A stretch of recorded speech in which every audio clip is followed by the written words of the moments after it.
现在这个小朋友基本上不怎么咳了，可能一天偶尔咳个1-2次。在治疗之后，孩子晨起出现1-2声咳嗽，属于正常的情况，家长不必太过于焦虑。现在咳嗽是那个比之前好多了，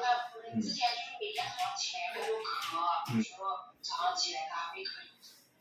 白天晚上都不咳了。对，这个小朋友是个支原体咳嗽的小朋友，反反复复咳嗽已经有3个多月了，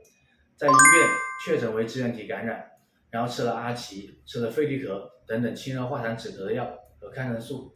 一直反反复复，老是不好。孩子容易出汗，一吹风一受凉就会咳嗽，好多了，舌苔颜色都起来了，中根部还有一点腻，但是没关系，舌质的颜色起来了。他现在既然已经不怎么咳嗽的话，只有点出汗的话，我建议你直接调脾胃，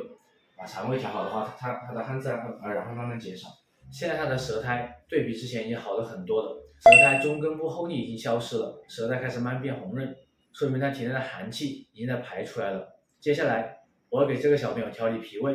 让他脾胃功能慢慢恢复，把余邪排完。小孩子把汗止住，不那么容易流汗，他就不会反反复复咳嗽，咳嗽才能断根。